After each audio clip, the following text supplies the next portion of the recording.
Welcome to Spotlight On, the must-listen podcast series where visionary leaders, global executives, trailblazing entrepreneurs, and top-tier experts come together to share their inspiring stories and tackle the hottest issues facing businesses today. Brought to you by the Barton Partnership, an award-winning global talent solution organisation, we specialise in executive search, independent consulting, and consulting solutions from strategy through to execution. Our mission? To help businesses accelerate their growth by connecting them with world-class strategy and transformation talent. Tune in and join us as we shine a spotlight on the game changers and thought leaders who are shaping the future of business.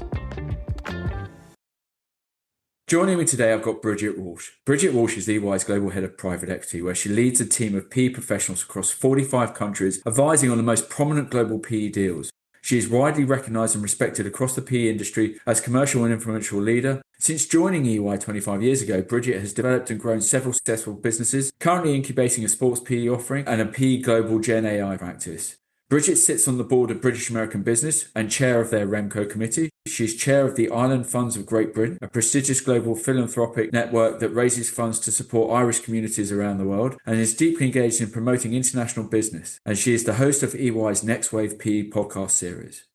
Bridget, great to have you here. Thank you for joining me today. I'm really looking forward to this discussion. How are things with you? Thank you very much, Nick. It's lovely to be here with you. Let's start with you. Let's talk about you. Tell us about your career history today.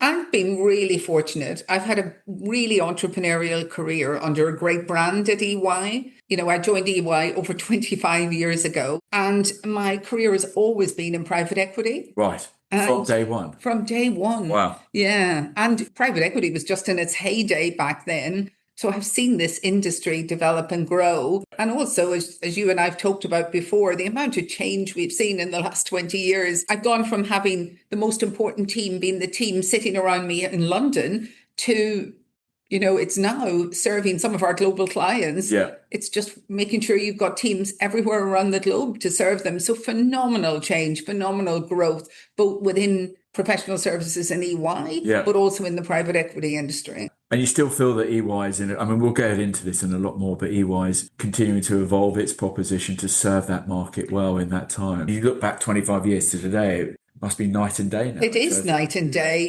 25 years ago, the industry was just starting off here in London. Yeah. And, they were coming to us at the start looking for financial diligence as they were doing deals and the deal sizes. Do you remember when we moved from millions to billions? Yes, crazy. So, we had them coming to us back in the day. We were really working hand in glove with the industry as it's evolved. And I think, again, that's been the beauty of these roles. Yeah. Because we've evolved with our clients and we've saw the industry move from, small industry in London having a key role globally, the US funds coming in. And for me personally, then I had a role with the Canadian funds going over to Canada on a regular basis. Really, right. And then watching those clients as they came in and established their base in London. I'm doing a similar thing with Middle Eastern funds at the moment. So you are global head of PE for EY. What does that actually mean? What is your role? So in terms of my role, that really involves leading a team of private equity professionals across 45 countries to advise on the most prominent private equity deals. Right. So in essence, if you think of all the big global funds, Nick, it's making sure we have the right teams, firstly, to advise them on the deal. Yeah. So everything from financial diligence, tax, operational diligence, strategy, and then increasingly now in this era of value creation, the post-deal. As you know, once private equity buys a business, today they'd be very lucky if they get a high multiple on exit without being very interventionist. And the opportunities you and I have talked about is that value creation plan, everything around that. Yeah. And we've been building out our teams globally to support our clients on that and staying with them all the way through to exit. And as you say, that value creation aspect is, again, a new evolution of the private equity market. But you fell into private equity 25 years ago, or it wasn't something you would have opted for necessarily? Would you have known about it? Very good question. Yeah. So I had trained in tax. Right. And I always say tax was a great seat at the table because the importance of structuring deals. And then within tax, I'd moved to help entrepreneurial companies. As the compliance tray was building, what I loved doing for those entrepreneurial clients was deals. Yeah. So then EY was setting up a transaction tax business in the late 90s. And I joined that team when there was 12 people in it. It did a mix of corporate deals. I started doing some big corporate deals. And then as private equity was taking off and I started to meet the funds, hear about their plans, and started to really work on EY's relationships from a very early stage in my career. I suppose there's always a bit of a luck, and that was a great place to be. And I just loved those clients. They were doing really interesting things, groundbreaking things, as they have been all throughout my career. So I started working in private equity, as I say, providing some of the basic services. And then that evolved to a lot of different parts of the private equity toolkit. So, for example, in EY, I discovered we had £100 million insolvency business that sort of picked up the phone to the last person in tax. Right. And then very quickly working with them, I built a £10 million tax business serving the insolvency market. And that evolved into a distressed business. So in 2009, when the cycle changed, I worked with a lot of the distressed funds here in London and in the US and helped EY build out that business. And actually, tax was an interesting part of that toolkit for them because when some of the debt was released, it created major tax exposures. Actually, the tax side of our business, and as it has always been for private equity, has been really interesting. I took that specialism, but always had a private equity relationship focus. And then over time, as I've had different leadership roles within EY, my client base has always been private equity. And as you know, that's a fascinating world to operate in. Yeah, completely. And now, as you say, your role is to sit across all the areas, making sure that there is alignment and a service offering that supports all of your clients' needs across all the areas globally. Correct. So you must be traveling a lot. There is a lot of travel there, Nick. If I look at the last 2 weeks, and it's probably, a representative sample, I was in the Middle East. I visited 4 cities in 5 days there. And then I was in the West Coast in Beverly Hills at the Milken Conference, where once a year, that is a fantastic conference. I moderated a panel there. And that's the largest private equity conference globally. Right. Yeah. Okay. Yeah. And all of our funds and the CEOs of the funds tend to be represented alongside government and a lot of other great thinkers. So it tends to be a fantastic event, and we find it very valuable at EY. What was the sentiment there? What were people saying? Was it positive? Is there optimism? What did you take away from it?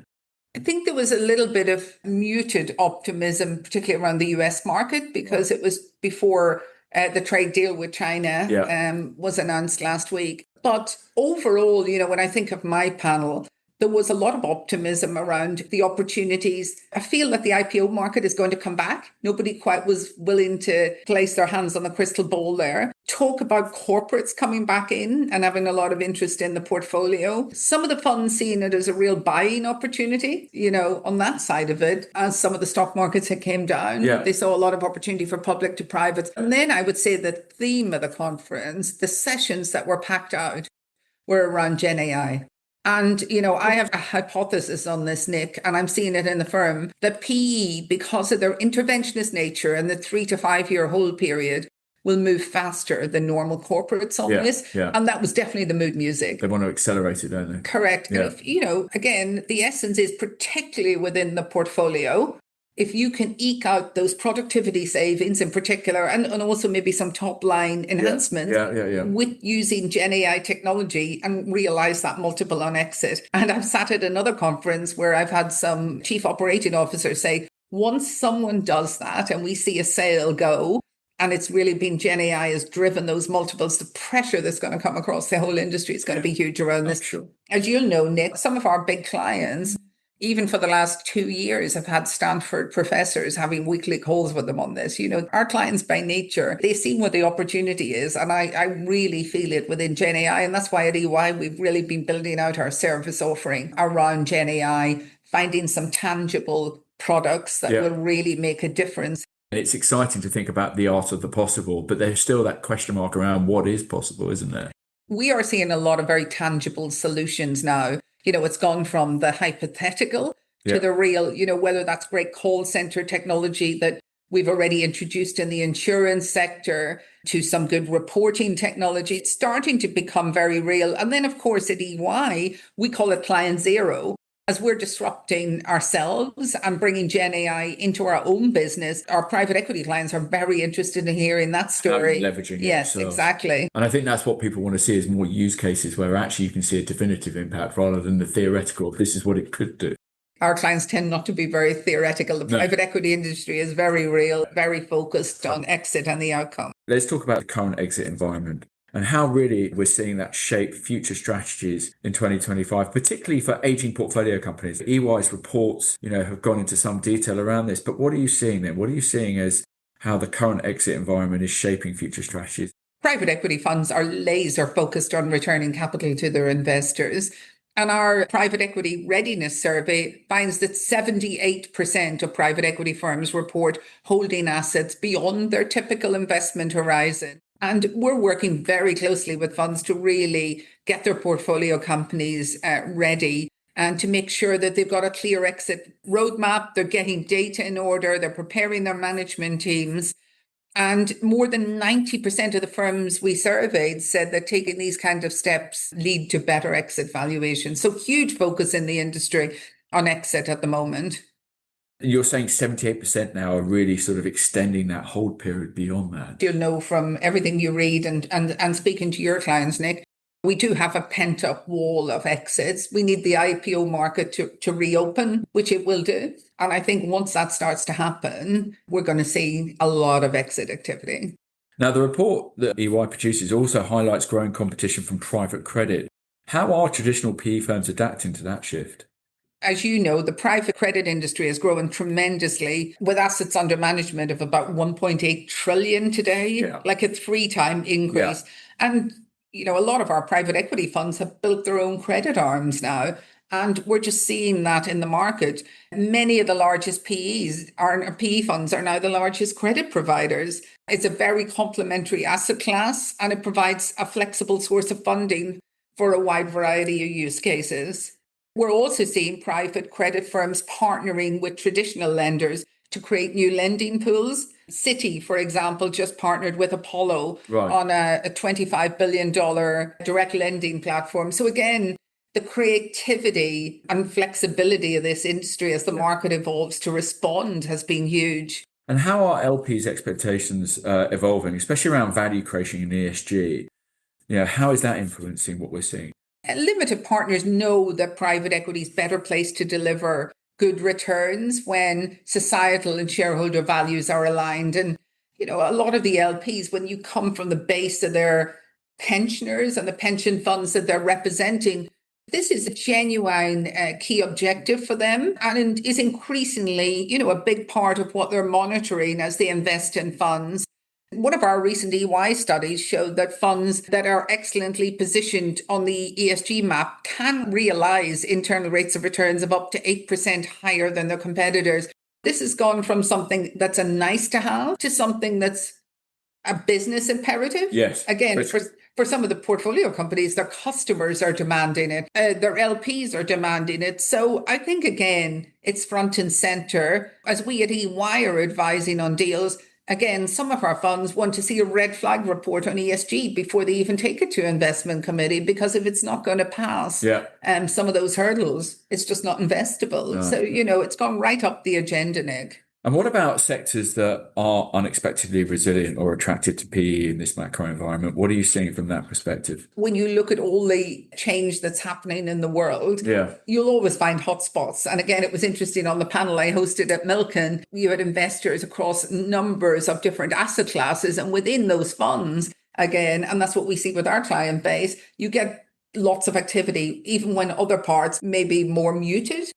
And some of those at the moment, I would say, are aerospace and defense, especially in Europe, given everything that's happening. Yes. We're seeing an increasing number of funds. I don't know if you've noticed this, launch mid-market funds. Yes. Technology. I mean, with all the disruption that's happening, tech remains really hot for us, as does healthcare. It feels like healthcare dropped off a little bit post-COVID, but you still feel that that's coming back, or we'll start to see a little bit of life back there again. And again, within all these sectors, it's which sub-sectors are hot. Elderly care, different diagnostics, care at home.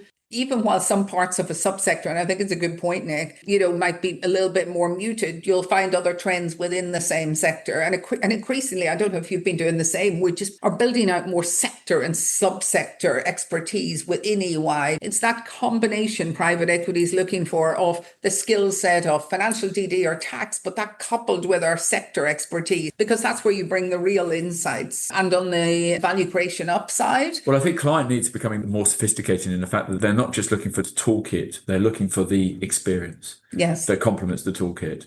And bringing that together, as we say, is quite a powerful mix. As two experienced individuals, as we increase with years, it gives us some hope, doesn't it? Yeah, absolutely. But let's talk about that. As you and I have talked about, we've seen a big focus in operational value creation. I mean, that really has been at the heart of what the Barton Partnership has been focused on within the private equity world. What are you seeing from your perspective at the moment in terms of specific capabilities or models that funds are using? Yeah, and Nick, you'll remember, if we go back 10 or 15 years, there was a few funds who were seen as quite operationally focused and had operating partners. I remember doing a deal, about 15 years ago when the normal private equity guys were driving the deal, and there was this real tension between them and the operating partners. Whereas it's just come full circle, I think, where operating partners are now a key part of the investment committee decision, the hypothesis, and seen as central to delivering the returns. And again, if I come back to one of our recent surveys, we found that firms with more operating partners tend to hit their return targets more consistently, 77% of the time. In fact, I don't think that comes as a surprise. I think most funds now are focused on that.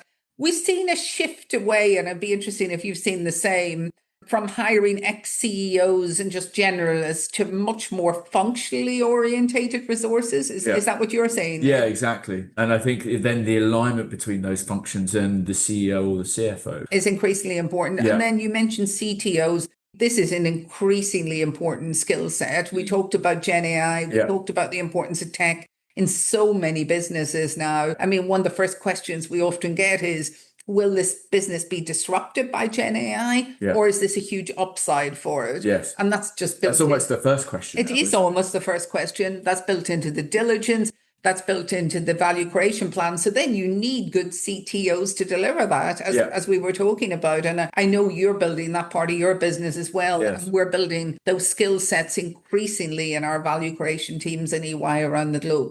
And as you say, the whole concept of having a portfolio team, a value creation team, has certainly grown the last few years. Are there any funds that you've seen that are doing it really well?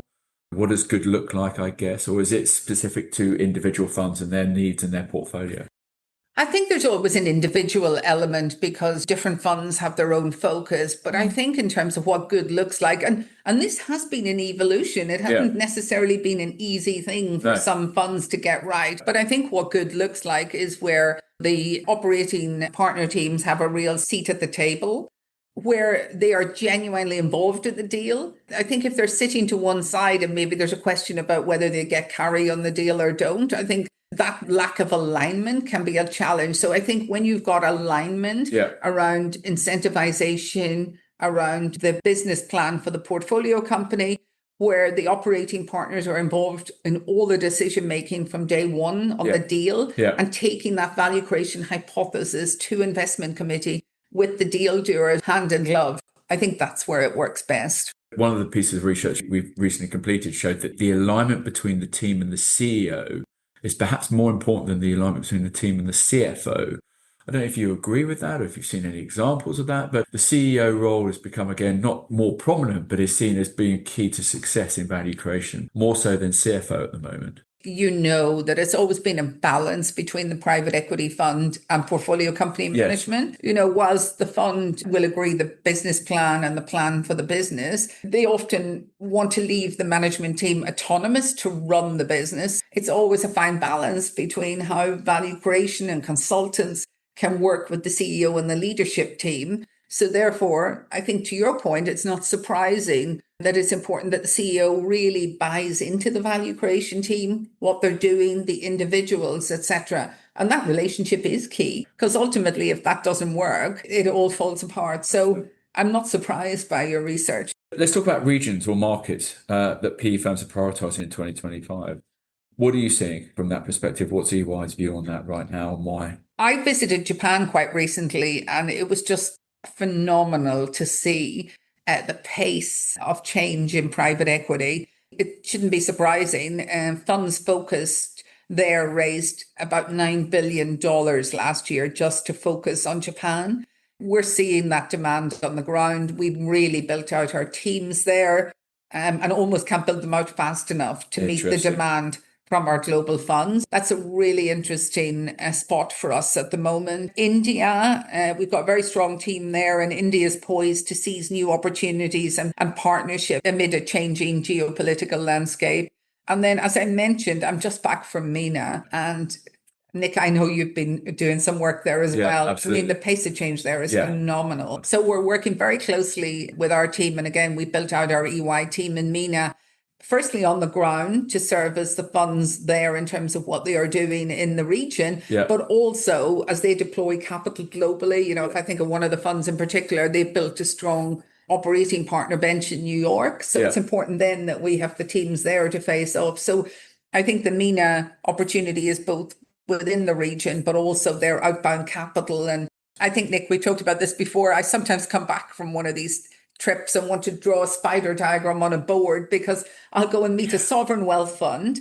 They're invested in the GP here of one of my clients in London. At the same time, they're competing for assets directly here. And it's just such a web now, interconnectivity of capital. And it's so important for us to be engaged at every level of that ecosystem, because that's how we bring the best advice to our clients at all levels. You still love it? Oh, absolutely. I mean, there's no better environment. You know, private equity clients demanding, but intellectually so interesting. The pace of change, the dynamism, it's just phenomenal. And the gold dust is when we spot a deal opportunity and we're able to take it back. That reciprocity. And we've been building out our origination teams as well to be very relevant. Side question. How do you switch off? Do you switch off? Because your role is global. You could almost argue it's 24/7 given the different regions you work in. How do you switch off? Well, I have a great team. I have a fantastic team around the globe, and a lot of us like-minded who've grown up in the business. And then as we've brought other people in, there tends to be that real passion for private equity. And we get to do some really fun stuff within that business. Like recently, we've incubated a sports team. So as the opportunities arise, you find them. And as you can imagine, lots of people in EY want to work in that sports team. And in fact, I was on a call with our EY athletes team yesterday where we have ex-Olympians in the business. And of course, that really brings something different to our clients. I'm the mother of two teenage girls. That definitely keeps me busy. So when I'm not busy at work, I'm ferrying them around North London. Sometimes, you know, sitting on the grass in Hyde Park at concerts. They keep me very young, Nick. And you keep the phone away from you? I keep the phone away from me. Good. How is dry powder influencing deal discipline in 2025 then? Is it still a pressure point or becoming more for strategic reserve? Private equity funds have about 1.6 trillion in dry powder. I would say it's not a lack of dry powder. A lot of our firms, you know, they're disciplined and sensible. So it's how they deploy that dry powder. You know, they've seen what's happened maybe in some other cycles. The dry powder is not an issue. It is there. It's more the firms deciding when is the optimum time to deploy it. The other thing I would say is this opportunity around the retail market is huge. You know, there's trillions of dollars sitting in people's own pension funds, in their own ISAs and savings accounts. And we're seeing the industry now find technological and other solutions to be able to access that over time. Just going to multiply the dry powder that's going to be available to this industry. Well, look, final question. Looking ahead, what do you believe will define the winners in PE over the next 12, 18 months based on this year's findings with EY? Again, I believe PE will continue to win. It's a very resilient industry. I think maybe what will differentiate one fund from another is probably the willingness to lean in amid the uncertainty. You know, who's going to step in, because there will be opportunities there. Again, when I come back to our survey, nearly 3/4 of firms reported that their firm's risk tolerance is higher than average, suggesting that many will use the market dislocation to capitalize on potential mispricings and other opportunities. So I think we will see an uptick in deal activity. People have been cautious. It's been muted. I think, though, it will be in certain sectors, as I mentioned. and with a lot of analysis underpinning it. Bridget Walsh, thank you for coming in. Look forward to the year ahead. Look forward to supporting and working with EY as well. Thank you, Nick. Really appreciate you inviting me to join. It's been a great pleasure. Thanks very much. Pleasure.